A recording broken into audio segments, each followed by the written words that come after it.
नमस्कार, मेरा नाम डॉक्टर सचिन अग्रवाल है।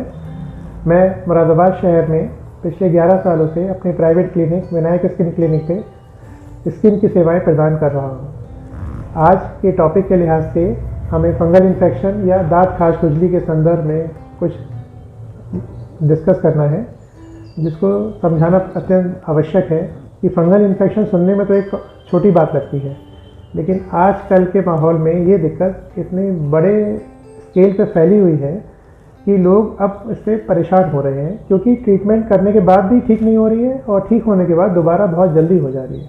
तो बेसिकली फंगल इन्फेक्शन है क्या? फंगल इन्फेक्शन अगर सिंपली कहें तो फफूंद जो एक नॉर्मली कहीं किसी चीज़ पे भी लग जाए वही हमारी खाल में डेवलप हो रही है। उसके कई ऐसे कारण हैं जो मौसम के लिहाज से हो सकते हैं। गर्मी है तो गर्मी, उमस और पसीना, ठंड है तो नमी और सीलन। तो इसको शुरुआती दौर में देखें तो पेशेंट कैजुअली ले लेते हैं, जो चल भी जाता है कि चलो थोड़ा बहुत है, कुछ उन्होंने टेम्परेरी मेजर्स किए, कुछ दवाई लगा ली, रिलीफ हो गया। लेकिन अमूमन ये दिक्कत टेम्परेरी मेजर्स के लिहाज से आज की तारीख में ठीक नहीं हो पाती है। ठीक हम उसको तब कहेंगे जब फंगल इन्फेक्शन जो दिख रहा है उसमें खुजली और साथ में निशान बिल्कुल भी नहीं रहना चाहिए। निशान अगर रह जाएगा तो फंगल इन्फेक्शन का कुछ अंश रह गया है, जिसपे फंगल इन्फेक्शन दोबारा रीग्रो हो सकता है, और वो होता भी है। तो ट्रीटमेंट के लिहाज से अगर आगे समझाया जाएगा तो ये कहा जाए कि ठीक होने के बाद भी, यानी कि स्किन में लीजन नहीं है तो भी लीजन ख़त्म होने के 2 हफ्ते तक आपको ड्रग इंटेक लेना है, जो डॉक्टर की सलाह से हो। अब फंगल इन्फेक्शन कई बार जनरलाइज हो जाता है, पूरी बॉडी में फैल गया है। ये डिपेंड करता है कि उसे कितने लंबे ड्यूरेशन से है। कई बार फंगल इन्फेक्शन रेजिस्टेंट हो जाता है कि उसमें एक एंटी फंगल ड्रग काम नहीं कर रही है। उसमें मजबूरी ये रहती है कि डॉक्टर से सलाह लेने में देर हो जाती है। पेशेंट मेडिकल स्टोर से ट्यूब ले लेते हैं और खुजली के लिए कोई इंजेक्शन या कोई दवा चलती रहती है। प्रॉपर ट्रीटमेंट नहीं करते या प्रॉपर दवाई पूरी तरह से नहीं चलाते हैं। दवाई ले ली है, खुजली में आराम हो गया तो उन्होंने सोचा अब ठीक है, बाकी सब ठीक हो जाएगा। लेकिन पहले ही समझाया गया है कि फंगल इन्फेक्शन के लिए निशान भी नहीं रहना चाहिए। तो मिनिमम अगर हम कहें तो 4 to 6 वीक्स एक नॉर्मल टाइम है जिससे फंगल इन्फेक्शन ठीक हो पाए। लेकिन पेशेंट पूरा इलाज नहीं करते हैं और कई बार स्टेरॉइड क्रीम लगा के उसे और बढ़ा लेते हैं।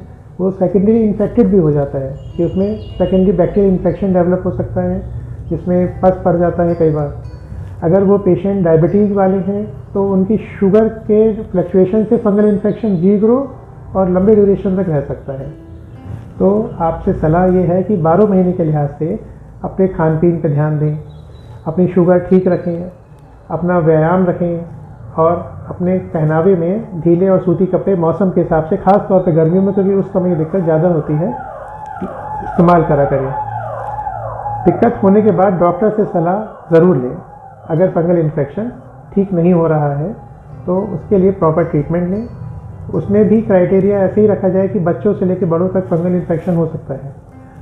उसमें दवाइयों का उपयोग, ट्यूब लगाने का तरीका और अलग प्रिकॉशनरी मेजर्स क्या होने हैं वो पेशेंट के हिसाब से वेरी करते हैं। दवाइयों की डोज है वो अलग रहती है, बच्चों का हिसाब से दवाइयाँ अलग रह सकती है, बड़े हैं तो अलग रह सकती है। फीमेल पेशेंट हैं, फर्टाइल एज ग्रुप है उनकी अगर, तो उसमें दवाइयों का सेवन हिसाब से हो। प्रेगनेंसी में अगर फंगल इन्फेक्शन है तो उसकी दवाइयाँ हिसाब से दी जाएँ। बहुत लिमिटेड दवाइयाँ हो जाती हैं उसमें। पेशेंट कई बार प्रेगनेंसी में ये सोचते हैं कि जब तक डिलीवरी नहीं होगी हम इलाज नहीं करते हैं। ऐसे में फंगल इन्फेक्शन रुका नहीं रहेगा, वो अपना बढ़ता ही रहेगा। उससे पेशेंट को और दिक्कतें आ जाती हैं। अगर उसमें डिलीवरी सिजेरियन से होनी है, ऑपरेशन से, तो कई बार इतना ज़्यादा वाइड होता है कि ऑपरेशन में दिक्कत आएगी। तो टाइमली अपना हर लिहाज से इलाज करें। सलाह ये है कि एक प्रॉपर तरीके से दिखाएं, दवाई लें, जांच करें। दवाइयाँ पेशेंट के अनुसार, पेशेंट के हिसाब से सलाह से दी जाए, जांचें कराई जाएँ। पूरी तरह से ठीक हो उसके लिए कहा गया है कि निशान बिल्कुल नहीं रहना चाहिए। तो आपसे ये गुजारिश है कि फंगल इन्फेक्शन को हल्के में कदापि ना लें। प्रॉपर तरीके से एक स्किन डॉक्टर की सलाह से मुकम्मल और पूरा इलाज करें और अपना ध्यान रखें, खासतौर पे खान पीन का, पहनावे का। धन्यवाद।